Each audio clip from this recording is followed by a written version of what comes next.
और बच्चों क्या हालचाल। तो आपने कॉन्सेप्ट तो सीख ही लिया है, और जिसने कॉन्सेप्ट वीडियो को नहीं देखा है वो जाके उस वीडियो को देखिए, तभी आप एक्सरसाइज के क्वेश्चंस को लगा पाओगे। ठीक है, तो आज के इस वीडियो में हम एक्सरसाइज के क्वेश्चंस को सॉल्व करेंगे। तो चलिए आगे बढ़ते हैं। Exercise 2.1।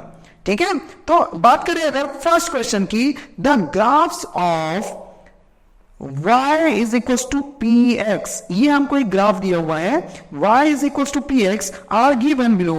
For some polynomial p x find the number of zeros. हमको फाइंड आउट करना है नंबर ऑफ जीरोस। देखो नंबर ऑफ जीरोस हमको फाइंड आउट करने बोल रहा है, नंबर ऑफ जीरोस। तो मैंने आपको कॉन्सेप्ट वाले वीडियो में बता चुका है कि जीरोस क्या होता है, वैल्यूज ऑफ पॉलिनोमियल क्या होता है, वो सारी चीजें। उसके बाद तो ये आप आसानी से इस क्वेश्चन को सॉल्व कर पाएंगे। ठीक है, तो देखो यहां पे आपको एक ग्राफ नजर आ रहा होगा।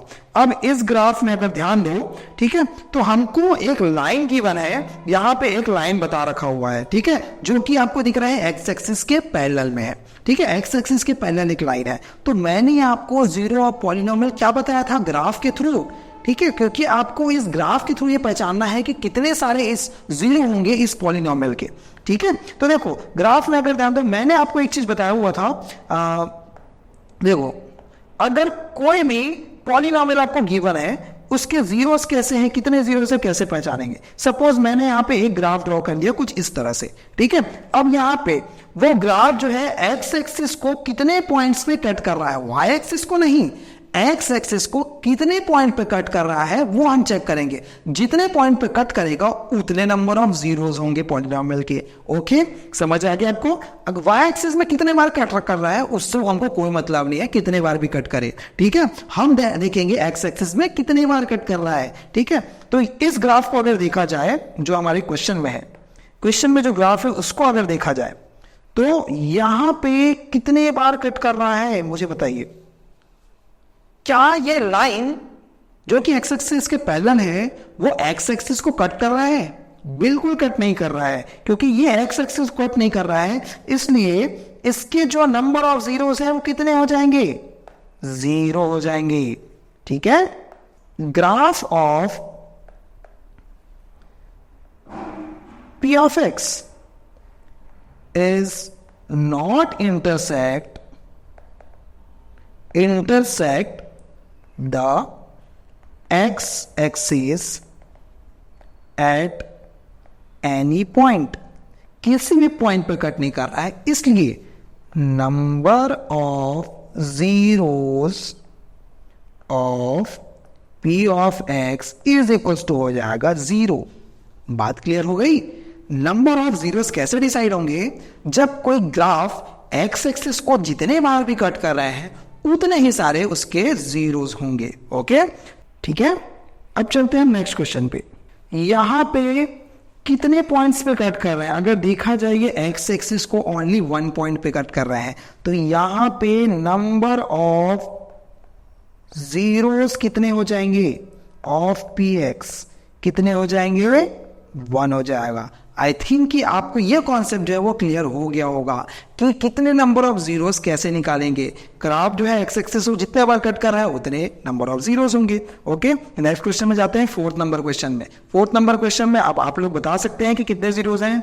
यहाँ पे अगर देखा जाए इस पॉइंट पे कट कर रहा है, एक्स एक्सिस को इस पॉइंट पे कट कर रहा है, कितने पॉइंट पे कट किया, 2 पॉइंट्स पे कट किया। तो यहाँ पे number of zeros of polynomial p x कितने हो जाएंगे, 2 हो जाएंगे, क्योंकि यहाँ पे 2 पॉइंट्स पे एक्स एक्सिस को कट कर रहा है। इस वाले क्वेश्चन में अगर देखा जाए तो यहाँ पे 1 2 3 4 पॉइंट्स पे कट कर रहे हैं, तो यहाँ पे नंबर ऑफ जीरोस कितने हो जाएंगे, और पी एक्स जो है आपके 4 हो जाएंगे। तो सिंपल से इसका सॉल्यूशन था, कितने नंबर ऑफ जीरोस हैं वो आपको बस पहचानना था। ओके, एक और क्वेश्चन यहां पे नजर आ रहा है, तो इसको आप ध्यान देंगे।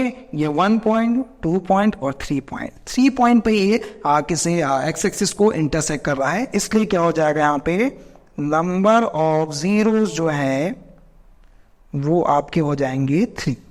बात समझ आ गई, क्लियर हो गई। ठीक है, अब आगे बढ़ते हैं एक्सरसाइज 2.0। अब आगे बढ़ते हैं एक्सरसाइज 2.2। जी हाँ, एक्सरसाइज 2.1 कंप्लीट हो गया। इसमें इतने ही क्वेश्चन थे, आपके नंबर ऑफ जीरोस आपको पहचानने थे कितने होंगे। ठीक है, अब एक्सरसाइज 2 में आते हैं।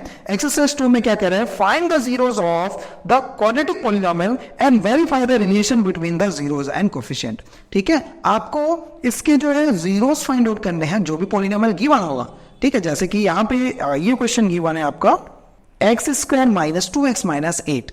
इसका मतलब इसका हमको जीरो फाइंड आउट करना है और इसके जीरोस और कोफिशिएंट के बीच में रिलेशन डिफाइन करना है, वेरीफाई करना है। ठीक है, चलो इसका सॉल्यूशन हम देखते हैं जल्दी से। देखो अब इसमें क्या करेंगे, जो भी क्वेश्चन हमको गिवन है, सपोज यहाँ पे हमको है क्या है,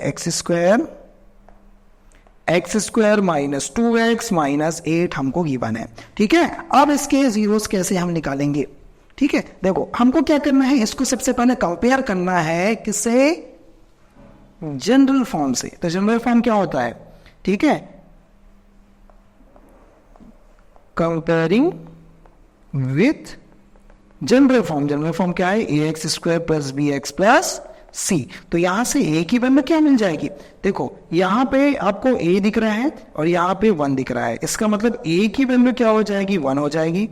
ठीक है, यहाँ पे आपको b दिख रहा है, यहाँ पे -2 दिख रहा है, इसलिए b की वैल्यू क्या हो जाएगी, -2 हो जाएगी। इस तरह से कंपेयर करना है।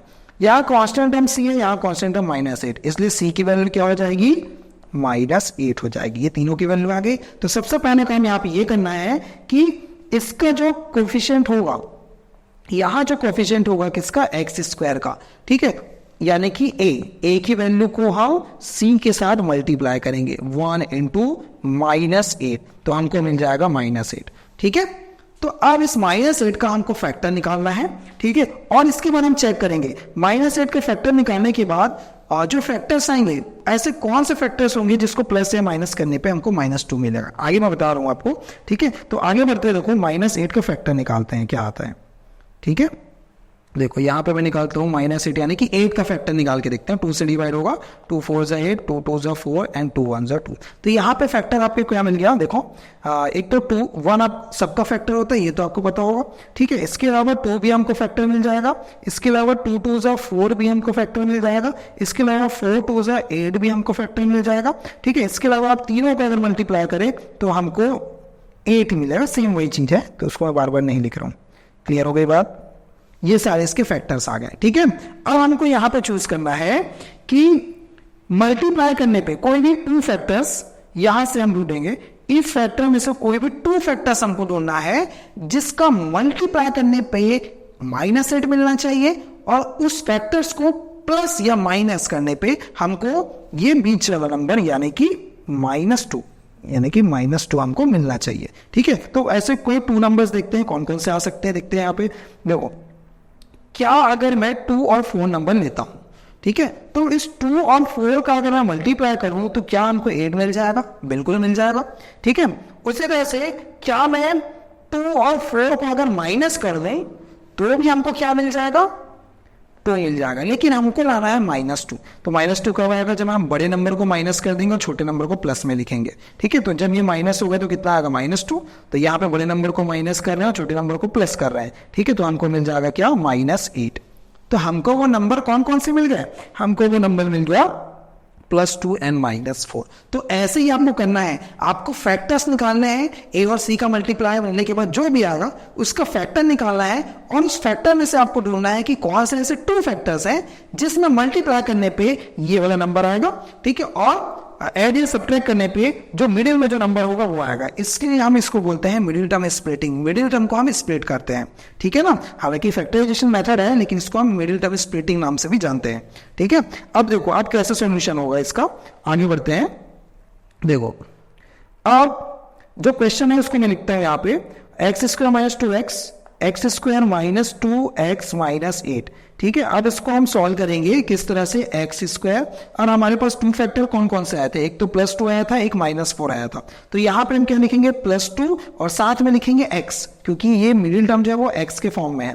फिर उसके बाद लिखेंगे -4x जो हमारा सेकेंड फैक्टर आया था, -8। अब इन दोनों से हमको कॉमन लेना है, फिर इन दोनों से कॉमन लेना है। इन दोनों से कॉमन क्या आ सकता है, x आ सकता है। ठीक है, तो हमारे पास 1 टाइम x यहाँ बच जाएगा और यहाँ से 2 बच जाएगा। ठीक है, इन दोनों से माइनस कॉमन ले सकते हैं और 1 टाइम 4 भी कॉमन ले सकते हैं, ठीक है। तो हमको मिल जाएगा x, अब क्योंकि माइनस कॉमन है तो इसका जो साइन है वो क्या हो जाएगा, प्लस हो जाएगा, ठीक है। यहाँ पे मिल जाएगा 4 2 8, इसलिए 2 बचा। अब यहाँ से फिर से हम किसको x+2 और x+2 को यहाँ से कॉमन ले सकते हैं। तो x+2 कॉमन है तो हमारे पास क्या बच जाएगा, यहाँ पे x बचेगा और -4 बचेगा, तो यहाँ लिखेंगे x -4, ठीक है। तो ये हमारे फैक्टर्स आ गए, लेकिन हमको जीरोस फाइंड आउट करना है। तो जीरो कैसे फाइंड आउट करेंगे, एक बार हम इसको जीरो के इक्वल लेंगे, ठीक है, और एक बार हम x -4 को जीरो के इक्वल लेंगे, ठीक है। तो जब इसको हम जीरो के इक्वल ले रहे हैं तो इस कंडीशन में वैल्यू क्या आएगी, x इज इक्वल टू -2 आ जाएगी, और इस कंडीशन में x इज इक्वल टू 4 आ जाएगा। तो ये हमारे 2 जीरोस आ गए। यही हमको फाइंड आउट करना था सबसे पहले, व्हाट इज द जीरोस, ठीक है, क्या इसके जीरोस आ रहे हैं। अब जीरोस आने के बाद उसको हमको वेरीफाई भी करना है, ठीक है। अब वेरीफाई किस तरह से करेंगे, ध्यान से देखेंगे आप। अब देखो वेरीफाई किस तरह से करेंगे इसको, मैं इस तरह बता देता हूँ वेरिफिकेशन इसका, ठीक है। देखो वेरीफाई के लिए हमने पढ़ा था alpha plus beta is equal to minus b upon a sum of zeros, ये हमने पढ़ा था, ठीक है। तो हमको पता है यहाँ पे अल्फा प्लस बीटा, अल्फा की वैल्यू, तो ये जो वैल्यू आई है एक्स की वैल्यू, फर्स्ट वाली जो वैल्यू है वो आपकी अल्फा की वैल्यू होगी, और जो सेकेंड वाली जो वैल्यू आई है वो आपकी बीटा की वैल्यू होगी। तो अल्फा की वैल्यू में अगर -2 पुटअप कर दो और बीटा की वैल्यू 4 पुटअप कर दो तो हमको -b, और b की वैल्यू हमारे पास क्या है, ध्यान से देखेंगे, b की वैल्यू क्या थी, -2। तो यहाँ पे हम क्या पुटअप कर देंगे, तो यहाँ पे हम क्या पुटअप कर देंगे, -2, ठीक है, ये माइनस ऑलरेडी है, अपॉन ए, और ए की वैल्यू हमारे पास क्या थी, ए की वैल्यू थी +1, तो यहाँ पे हम +1 पुटअप कर देंगे, तो हमको क्या मिल जाएगा 2। और इसको भी जब हम सॉल्व करेंगे, ठीक है, इसको जब हम सॉल्व करेंगे तो हमको क्या मिलेगा, इसको, इस वाले पोर्शन को हमको मिल जाएगा 2। तो 2 इज इक्वल 2 जो कि करेक्ट है, जो कि वेरीफाई हो गया, ठीक है ना। एक बार और वेरीफाई करेंगे, alpha into beta is equal to C upon A होता है। तो अल्फा की वैल्यू -2 और बीटा की वैल्यू कितनी है, 4। वैसे सी की वैल्यू हमने क्या ली थी, यहाँ पे सी की वैल्यू जो थी हमारे पास -8 थी, तो यहाँ हम पुटअप करेंगे -8 अपॉन ए की वैल्यू क्या थी, 1। तो यहाँ पे अगर मल्टीप्लाई करें 2 4 8 और माइनस प्लस माइनस, और ये हो जाएगा -8। तो ये दोनों चीजें वेरीफाई तो हो गई यहाँ पे, इसलिए हम क्या लिखेंगे, हेंस वेरीफाइड। बात क्लियर हो गई, ठीक है। आपको क्या करना है, जीरोस निकालना है, फिर उसके बाद उसे वेरीफाई भी करना है। तो ये इसका सॉल्यूशन है, सिंपल सा सॉल्यूशन था। सेम है, हम नेक्स्ट क्वेश्चन यहाँ पे है, नेक्स्ट क्वेश्चन को भी कुछ इसी तरह से आपको सॉल्व करना है, ठीक है। तो देखते हैं नेक्स्ट क्वेश्चन का सॉल्यूशन क्या हो सकता है। तो यहाँ पे क्वेश्चन है 4s² - 4s + 1, ये हमारे पास एक क्वेश्चन है, ठीक है। अब सबसे पहले क्या करते हैं, कंपेयर करते हैं, कंपेयरिंग विथ, किससे कंपेयर करते हैं, ax² + bx + c से कंपेयर करते हैं, ओके। तो यहाँ a की वैल्यू आ जाएगी कितनी, 4, b की वैल्यू आ जाएगी -4, और c की वैल्यू आ जाएगी 1। ये आपको पता है, निकालना आता है, ठीक है। इसके बाद हम a और c का मल्टीप्लाई करते हैं, 4 × 1, तो हमको मिल जाएगा 4। अब यहाँ पे हम 4 के फैक्टर्स निकालेंगे, ठीक है। तो इधर मैं जो करने जा रहा हूँ वो सारी चीज रफ वर्क होंगे, ठीक है ना। तो 4 के फैक्टर्स निकाल लेते हैं, 2 2 4 एंड 2 1 2। ये हमारे पास फैक्टर आ गया, तो फैक्टर 1 2 और 2 2 4। और इसमें ऐसे कौन से नंबर्स हैं जिसको हम क्या करेंगे, देखो हमको क्या करना है, ऐसा भी हो सकता है कि सेम नंबर भी 2 टाइम हमारे पास फैक्टर आ जाए, ये भी कंडीशन हो सकता है। तो अब क्या करना है, देखो मल्टीप्लाई करने पर हमको मिलना चाहिए क्या, 4, और ऐड या सब्ट्रैक्ट करने पे हमको मिलना चाहिए -4। क्लियर है बात, ठीक है। अब कौन से 2 नंबर्स होंगे जिसका मल्टीप्लाई करने पे हमको 4 मिलेगा और प्लस या माइनस करने पर 2 मिल जाएगा, 4 मिल जाएगा, ठीक है ना। तो इस कंडीशन में क्या आएगा, लिखते हैं। अब यहाँ पे मैं लेता हूँ 2 और 2 मैं 2 टाइम्स लेता हूँ। मैंने पहले ही कहा कि सेम नंबर जो है वो 2 टाइम्स भी हम लिख सकते हैं उस फैक्टर को, ठीक है ना। तो 2 को मैंने 2 टाइम्स लिखा, अगर मैं इसका मल्टीप्लाई करता हूँ तो हमको 4 मिल जाएगा, जो कि करेक्ट बात है, 4 तो आ ही रहा है, ठीक है ना। और अगर इसको मैं ऐड करता हूँ, ठीक है, दोनों को अगर मैं ऐड करूँ तो भी हमको क्या मिल जाएगा, 4 मिल जाएगा। लेकिन ऐड किस कंडीशन में होगा, माइनस, दोनों माइनस होगा तभी ऐड होगा, ठीक है। एक चीज ध्यान रखेंगे, ऐड कब होता है, जब दोनों प्लस हो तब ऐड होता है, या जब दोनों माइनस हो तब ऐड होता है, ठीक है। तो इस कंडीशन में हमको क्या चाहिए था, -4 चाहिए। तो माइनस कब आएगा, जब दोनों को हम माइनस रखेंगे। अगर +4 होता तो दोनों को हम प्लस रखते, ठीक है ना। तो ये दोनों को हम क्या करेंगे, माइनस रखेंगे, -2 -2 माइनस प्लस हो जाएगा मल्टीप्लाई होके, ठीक है। अब देखो, अब इसको सॉल्व करते हैं, आगे हम क्या आता है, सॉल्व करना है हमको 4s² - 4s + 1, ठीक है, हमको लाना क्या है यहाँ पे, मैं जरा इसको नीचे लिखता हूँ, ठीक है, 4s², हमको मिल गया -2 -2, यहाँ लिखेंगे -2s +1। अब इन दोनों से कॉमन लेंगे, इन दोनों से कॉमन, तो यहाँ से 2 कॉमन आ सकता है, ठीक है, और 1 टाइम s भी कॉमन आ जाएगा, दोनों कॉमन आ जाएंगे, ठीक है। तो देखो यहाँ पे क्या करेंगे हम, मैंने कॉमन लिया 2 और s, तो यहाँ से हम हमारे पास बच जाएगा 2 बचेगा और 1 टाइम s बचेगा, और यहाँ से पूरे हुए कॉमन आ गया 2s, तो 1 बचेगा, ठीक है। ये 25 नहीं है भाई, 2s है, ओके। फिर यहाँ से माइनस कॉमन ले सकते हैं, तो हमारे पास बचेगा 2s, और क्योंकि माइनस कॉमन लिए तो ये प्लस का साइन किस बन जाएगा, माइनस में बन जाएगा, ठीक है। अब नेक्स्ट में देखते हैं, फिर 2s -1 हमने कॉमन लिया, तो हमारे पास क्या बन जाएगा यहाँ पे, ये हमने कॉमन लिया तो बचेगा 2s और -1, ठीक है, क्लियर हुई बात। 2s -1 कॉमन लिए तो यहाँ भी सेम वही चीज आ रहा है, 2s -1, ठीक है। अब हम क्या करते हैं, एक बार इसको 0 के इक्वल लेते हैं और एक बार इसको 0 के इक्वल लेते हैं, ठीक है। तो इस कंडीशन में क्या आ जाएगा, 2s = 1 हो जाएगा, और इस कंडीशन में 2s = 1, यानी कि s = 1/2 और s = 1/2, ठीक है। ये दोनों हमारे पास आ गए, जो कि एक अल्फा की वैल्यू है और दूसरी क्या है, बीटा की वैल्यू, दोनों की वैल्यू सेम आ गई यहाँ पे। अब हमको वेरीफाई भी करना है, ठीक है। अब वेरीफाई कैसे करते हैं आपको पता ही होगा, हम क्या करते हैं, सबसे पहले अल्फा प्लस बीटा लेते हैं। अल्फा प्लस बीटा क्या होगा, -b/a होगा, तो अल्फा की वैल्यू 1/2 है और बीटा की वैल्यू भी 1/2 है, तो -b, और b की वैल्यू हमने क्या लिया था, चेक कर लेंगे एक बार, b की वैल्यू क्या थी, -4 थी, ठीक है, और a की वैल्यू क्या थी, 4 थी, तो इसको यहाँ हम पुटअप करके देखेंगे। v की वैल्यू -4, तो यहाँ रखेंगे -4 अपॉन a की वैल्यू क्या थी, 4 थी, ठीक है। तो ये हो जाएगा कितना, -1 +4/4, दोनों कैंसिल आउट हुआ, कितना है, 1।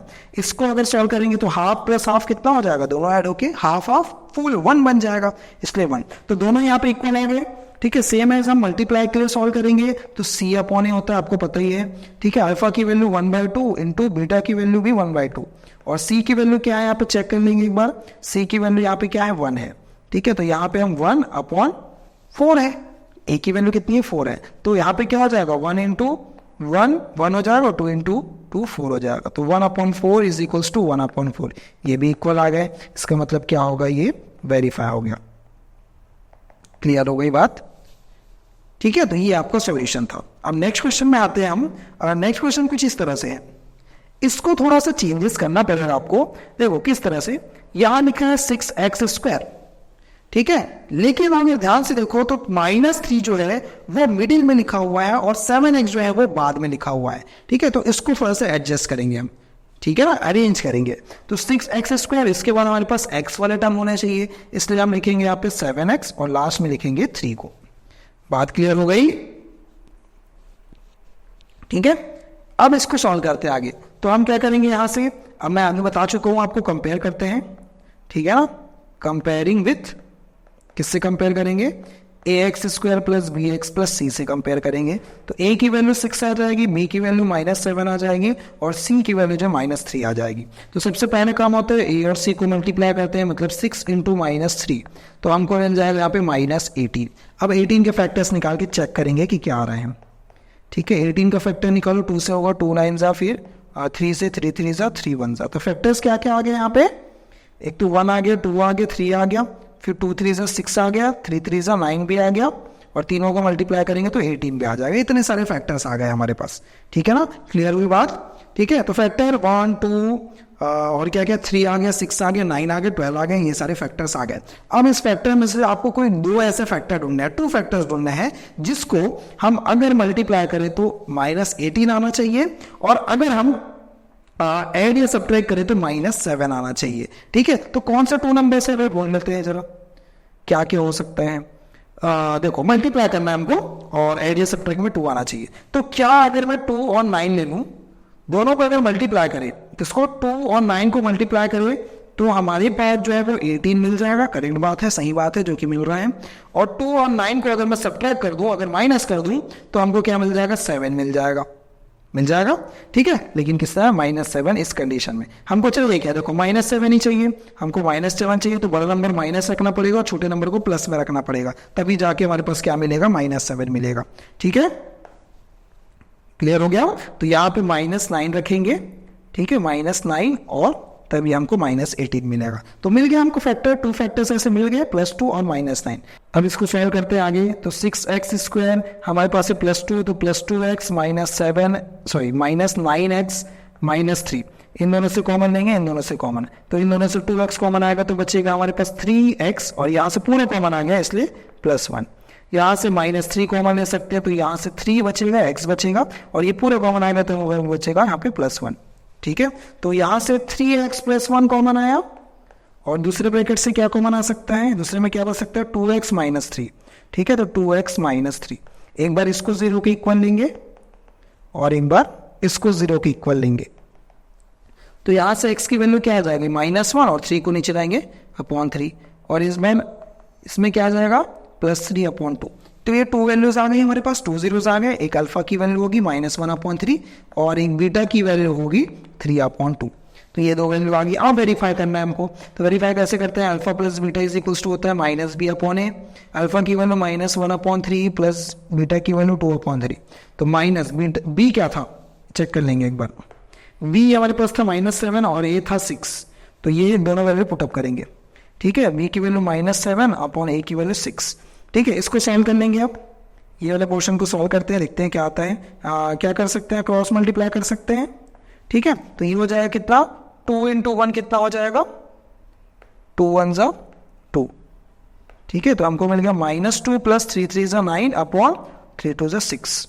ठीक है, ये आ गया हमारे पास। इधर क्या है, माइनस प्लस हो जाएगा 7/6। ठीक है, तो 2 और 9 को माइनस किया इतना 7/6, और इस साइड भी आ रहा है 7/6, ये दोनों इक्वल हो गया, सही बात है, हो गया। अब वैसे ही हम अल्फा × बीटा अगर निकालेंगे तो c/a। तो अल्फा की वैल्यू क्या थी, चेक कर लेंगे। यहाँ पे हमने पुटअप किया था 1/3, यहाँ 3/2। ठीक है, -1/3 प्लस 3/2 ये था। तो सॉरी, इसको मल्टीप्लाई के फॉर्म में लिखना है ये। ठीक है, c की वैल्यू क्या थी, एक बार चेक करेंगे। c की वैल्यू हमारे पास थी यहाँ पे -3, c की वैल्यू क्या थी, -3 थी। ठीक है, तो यहाँ हम पुटअप करेंगे -3/a की वैल्यू हमारे पास क्या थी, 6 थी, तो ये कैंसिल आउट हो जाएगा, तो हमको मिल जाएगा -1/2। इसको भी कैंसिल आउट करेंगे, 3 × 1 = 3 × 1, तो यहाँ भी मिल गया -1/2। तो ये दोनों पोर्शन आपको इक्वल दिख रहा है, इसका मतलब ये वेरीफाई हो गया, हैंस वेरीफाइड। क्लियर हो बात? ठीक है, सबको समझ आ गया ये चीज? तो इस तरह से आपको सॉल्व करना है ये सारे क्वेश्चंस को। ठीक है, सबसे पहले आपको उसके जीरोस फाइंड आउट करने हैं, और जैसे ही आपको जीरोस मिल जाएंगे उसके बाद आपको जीरोस और कोएफिशिएंट के बीच में रिलेशन को वेरीफाई करना है। ठीक है, इतना ही इसका सॉल्यूशन था। अब नेक्स्ट क्वेश्चन पे अगर भाई, तो नेक्स्ट क्वेश्चन ये है। अब इसको हम क्या लिख सकते हैं, 4u²। क्या यहाँ पे कांस्टेंट टर्म है? क्या ये लास्ट वाला जो कांस्टेंट टर्म होता है वो यहाँ पे है? नहीं है। ठीक है ना, तो यहाँ पे जीरोस कैसे फाइंड आउट करेंगे? बहुत ईजी है, इसको डायरेक्टली आप फाइंड आउट कर सकते हो, इसके जीरोस को। ठीक है, मैंने एक बार बताया था आपको जीरोस कैसे निकालेंगे, ये मैंने आपको बताया था पहले। ठीक है, जीरोस कैसे निकालेंगे, तो ये डायरेक्टली आप फाइंड आउट कर सकते हो। देखो कैसे, आपको क्या करना है, सिंपली ये जो क्वेश्चन है इसको 0 के इक्वल लेके चलना है। ठीक है, जीरोस निकालने के लिए, क्योंकि यहाँ पे 2 टर्म्स ओनली, और जब भी 2 टर्म्स होगा तो आप आसानी से वहां पे 0 निकाल सकते हैं। अगर 3 टर्म्स है तो आपको splitting the middle term method को यूज करना होगा। ठीक है, तो यहाँ पे 2 टर्म्स में जरूरत नहीं है यूज करने की, तो डायरेक्ट आ सकता है। यहाँ से u कॉमन ले सकते हैं हम, तो जब u कॉमन लेंगे तो हमारे पास बचेगा 4 और 1 टाइम u। ठीक है, और एक चीज और कॉमन आ सकता है, 4 भी कॉमन आ सकते हैं, चाहे तो आप 4 भी कॉमन ले सकते हैं। ठीक है, अब यहाँ पे क्या है, 4 कॉमन आ गया तो 2 बचेगा, और ये 2 कॉमन आ चुका है। ठीक है ना, सॉरी, हाँ ठीक है, तो ये चेंज हो जाएगा भैया आपका। अब यहाँ से हम 4 कॉमन ले सकते हैं और u कॉमन ले सकते हैं, तो हमको मिलेगा u + 2 = 0। तो एक बार 4u को हम 0 के इक्वल लेंगे, और एक बार u + 2 को हम 0 के इक्वल लेंगे, तो u = एक बार 0 आ जाएगा, 0/4 मतलब 0 आ जाएगा, और एक बार u की वैल्यू क्या आ जाएगी, -2 आ जाएगी। तो ये 2 zeros हमको मिल गया, एक अल्फा हमको 0 मिल गया और बीटा जो है इसका -2 मिल गया। ठीक है, तो ये 2 zeros मिल गए। अब इसको वेरीफाई भी करके चेक करते हैं हम कि क्या आ सकता है। तो वेरीफाई करने के लिए आपको ABC की वैल्यू निकालनी पड़ेगी ना, तो उसको उस फॉर्म में पहले कन्वर्ट करेंगे। ठीक है, तो हमारे पास कितना था, 4u² + 8u, 4u² plus 8u, ये हमारे पास था। अगर यहाँ पे कांस्टेंट टर्म नहीं है तो उसको हम 0 के इक्वल ले सकते हैं, ठीक है ना। तो ये हो जाएगा। तो इस कंडीशन में अगर हम कंपेयर करें ax² plus bx plus c के साथ, तो हमको a की वैल्यू मिल जाएगी 4, b की वैल्यू मिल जाएगी 8 और c की वैल्यू मिल जाएगी 0। तो अब alpha plus beta is equal to होता है माइनस बी अपॉन ए। ये टर्म हमने पहले नहीं किया था तो हमने अभी कर लिया, आप पहले भी लिख सकते हो चाहो तो, ठीक है। अब देखो अल्फा की वैल्यू क्या आई 0 और बीटा की वैल्यू क्या है -2। यहाँ रखेंगे 0 plus -2 is equal to minus b. B की वैल्यू क्या दिख रही है 8 अपॉन ए की वैल्यू क्या है 4। तो ये कैंसिल आउट हो जाएगा। तो यहाँ भी -2 आ रहा है और इससे भी -2, तो ये यहाँ पे वेरीफाई हो गया, ठीक है। अब आगे अल्फा इंटू बीटा को भी वेरीफाई करना है हमको। तो ये होता है सी अपॉन ए। तो अल्फा इंटू बीटा ने 0 इंटू -2, ठीक है। और c की वैल्यू क्या है हमारे पास 0 है और अपॉन a की वैल्यू 4। तो इस कंडीशन में भी 0 आ जाएगा, इसमें भी 0 आ जाएगा। यहाँ पे क्या होगा हैंस वेरीफाइड। आई थिंक कि आपको ये सारे क्वेश्चन क्लियर हो गए होंगे, ठीक है ना। तो देखो आगे की अगर बात करें अब यहाँ पे इस क्वेश्चन को सॉल्व करने के लिए क्या करना पड़ेगा, t² -15 है, ठीक है। इस तरह से क्वेश्चन है एक, है ना। अब क्या इसमें x वाला फॉर्म आपको दिख रहा है? नहीं दिख रहा है, ठीक है। x वाला फॉर्म कहीं पे दिख रहा है? नहीं दिख रहा है बिल्कुल भी, ठीक है ना। तो अब क्या करेंगे, इसको अगर मैं 0 के इक्वल, जैसे हमने अभी सॉल्व किया था पिछले क्वेश्चन को, तो इसको क्या कर सकते हैं, और देखो इसको मैं लिख सकता हूँ t² माइनस √15² लिख सकते हैं। बहुत ही आसान है भाई, ऐसा लिख सकते हैं, बिल्कुल लिख सकते हैं, क्योंकि √15 का मल्टीप्लाई करेंगे तो 15 ही आएगा, ठीक है ना। तो देखो अब इसको एक फॉर्मूला लगा सकते हैं हम, कौन से आइडेंटिटी, a² माइनस b² होता है a plus b into a minus b. ये आइडेंटिटी हम यूज कर सकते हैं, ठीक है। तो t प्लस √15 हो जाएगा और एक बार t माइनस √15 हो जाएगा, ये हमको मिल गया, ठीक है। तो अब क्या करेंगे, इसको हम 0 की इक्वल ले रहे हैं ना, इसलिए t plus √15 is equal to 0 और t minus √15 is equal to 0। ये दो चीजें आ गई। तो एक कंडीशन में t की वैल्यू कितना आएगी -√15 और एक कंडीशन में t की वैल्यू क्या आएगी +√15। हमने ट्रांसफर कर दिया, ठीक है। अब अल्फा की वैल्यू आ गई -√15 और बीटा की वैल्यू आ गई यहाँ पे √15, ठीक है। अब इसको वेरीफाई भी करना है, ठीक है। तो अल्फा वेरीफाई के लिए क्या चाहिए हमको, ABC की वैल्यू भी तो चाहिए, जो कि हमने यहाँ पे नहीं निकाला था। तो ABC की वैल्यू निकालते हैं। तो हमारे पास तो t² हमको लिखना है +0 इंटू टी लिखना पड़ेगा, फिर -15 लिखना पड़ेगा, ऐसा। तो इस फॉर्म में बनाएंगे तभी बन पाएगा वो, ठीक है। तो इसको कंपेयर करेंगे ax², या आप लिख सकते हो यहाँ पे at², जिस फॉर्म में उस फॉर्म में लिख सकते हो, at² plus bt plus c, ठीक है ना। तो a की वैल्यू आ जाएगी कितनी 1, b की वैल्यू कितनी आ जाएगी 0 और c की वैल्यू आ जाएगी -15। इतनी बात क्लियर हो गई, ठीक है। अब आगे क्या करना है, इसको वेरीफाई करना है। तो alpha plus beta is equal to -b upon A, सबको पता ही है, ठीक है। तो अल्फा की वैल्यू कितनी आई थी हमारे पास -√15 और बीटा की वैल्यू √15। तो -√15 plus √15 is equal to -b की वैल्यू क्या है 0 अपॉन a की वैल्यू 1। तो ये पार्ट भी कैंसिल आउट होकर 0 आ जाएगा और ये पार्ट भी क्या आ रहा है 0। तो ये वेरीफाई हो गया। अल्फा इंटू बीटा भी निकाल लेंगे, क्या होता है c अपॉन a होता है। तो अल्फा की वैल्यू -√15 इंटू √15 और c की वैल्यू कितनी है -15 है अपॉन a की वैल्यू 1 है। तो इन दोनों का जो मल्टीप्लाई होगा रूट वाले फॉर्म का, इन दोनों रूट फॉर्म का जब मल्टीप्लाई होगा तो रूट वहां से हट जाएगा, इसलिए बच जाएगा हमारे पास -15 और इधर भी क्या आ रहा है -15। तो ये क्या हो गया, वेरीफाई हो गया, हैंस वेरीफाइड। बात क्लियर हो गई, ठीक है। तो आसान था ना ये सॉल्यूशन, ठीक। इस तरह से आपको ये सारे क्वेश्चंस को सॉल्व करने हैं। अब आगे बढ़ते हैं नेक्स्ट क्वेश्चन में। ये क्वेश्चन आप करके देखेंगे, मैंने पहले से इसको सॉल्व करके दे दिया आपको, ठीक है। आपको डिस्क्रिप्शन में भी इसके नोट्स मिल जाएंगे, तो उसको वहां से आप डाउनलोड कर सकते हैं और यहाँ से आप नोट कर सकते हैं और समझ सकते हैं, ठीक है ना। इसके बाद ये सारी चीज सॉल्यूशन मैंने कर दिया, आपको पहले से सॉल्यूशन करके बता दिया है, ठीक है। इसके बाद क्वेश्चन नंबर 2 पे आते हैं। क्वेश्चन नंबर 2 क्या कहता है, find the quadratic polynomial etch with the given number as the sum and product of its zeros respectively, ठीक है। यानी कि इस क्वेश्चन में आपको सम ऑफ जीरोस और प्रोडक्ट ऑफ जीरो दोनों चीजें गिवन है। तो आपको क्या करना है, यहां पे आपको क्वाड्रेटिक पॉलिनोमियल फॉर्म करना है, फाइंड आउट करना है। तो याद करो उस कॉन्सेप्ट वाली वीडियो में जिसमें मैंने आपको बताया था, और जिसने नहीं देखा है वो जाके जरूर देख ले, तभी आपको ये समझ आएगा, ठीक है ना। तो कॉन्सेप्ट वाले वीडियो में बताया था form the quadratic equation through zeros. जब भी जीरोस गिवन हो, ये सम ऑफ जीरोस या प्रोडक्ट ऑफ जीरोस, तो आप क्वाड्रेटिक इक्वेशन को फॉर्म कर सकते हो। उसके लिए मैंने आपको एक सिंपल सा फॉर्मूला बताया था, उसी फॉर्मूला को आपको यहाँ पे यूज करना है, जिससे आप क्वाड्रेटिक इक्वेशन फाइंड आउट कर सकते हो, ठीक है। अब क्या था फॉर्मूला, एक बार मैं रिवाइंड करा देता हूं उस चीज को। आपका फॉर्मूला था ax² plus bx plus c is equal to, इसको हम इस तरह से भी लिख सकते हैं minus alpha plus beta x plus alpha into beta.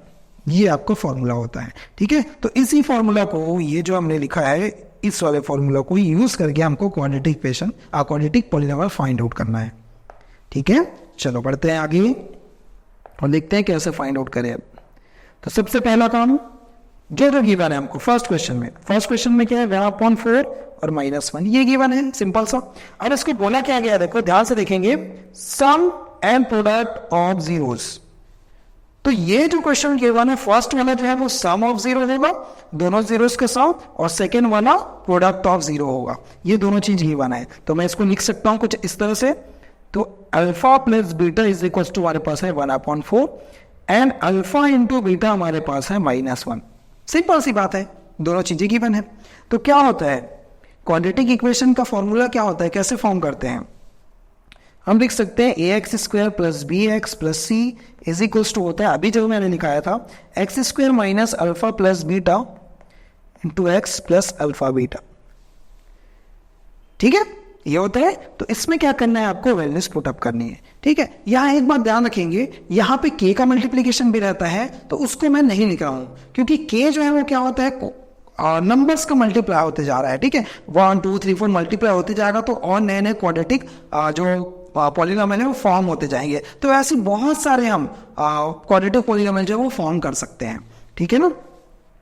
चलो यहाँ पे पुटअप करके देखते हैं हम, x² minus alpha plus beta की वैल्यू क्या है, अल्फा प्लस बीटा की वैल्यू है ये 1/4 और अल्फा इंटू बीटा की वैल्यू -1, यहाँ पुटअप कर दो, तो ये हो जाएगा 1/4 x plus alpha into beta की वैल्यू -1 पुटअप कर दिया हमने, ठीक है। इतनी बात क्लियर हो गई। अब इसको आगे सॉल्व करते हैं। तो जब सॉल्व करेंगे तो इसके अपॉन में क्या आएगा, एलसीएम लेंगे तो 4 आएगा, इन सब के अपॉन में कुछ नहीं, में से यहाँ पे हम 1 लिख सकते हैं। तो अब इसका क्या हो जाएगा, देखो 4 डिवाइडेड बाय 1 करेंगे तो 4 टाइम में डिवाइड होगा, 4 का मल्टीप्लाई x² से हो जाएगा, 4x²। सेम एज यहाँ 4 से हम इसको डिवाइड करेंगे, 4 कितना होगा, 1 होगा, तो 1 से x को मल्टीप्लाई होगा तो -x ही आएगा, ठीक है। यहाँ पर भी क्या करेंगे, 4 डिवाइडेड बाय 1 करेंगे तो 4 4 आएगा, तो 4 से फिर मल्टीप्लाई हो जाएगा, माइनस होगा तो -4, इस तरह से आ रहा है। तो इसमें क्या करेंगे, ठीक है, हमको क्या मिल रहा है यहाँ पे, इसको अगर मैं -1/4 को सामने लिखूं तो x² minus 4x² minus x minus 4 हमको मिल रहा है, ठीक है। तो मैंने आपको पहले ही बताया था कि सामने जो नंबर्स आते हैं उसका मतलब क्या है, वो जो नंबर का क्वाड्रेटिक पॉलिनॉमियल के साथ मल्टीप्लाई हो रहा है, तो उसी टाइप का आपको पॉलिनॉमियल फाइंड आउट होते जाएगा। तो उस 1/4 को हम नहीं लिखेंगे, जो कि k की वैल्यू है, ठीक है ना। तो हमारे पास आंसर क्या आ जाएगा यहाँ पे, 4x² minus x minus 4 is a required quadratic polynomial। Clear हुई बात, ठीक है। तो ये सारी चीजें हैं, है ना। अब आगे बढ़ते हैं नेक्स्ट क्वेश्चन की तरफ। तो नेक्स्ट क्वेश्चन देखो 1 और 1 है, इस तरह का क्वेश्चन है।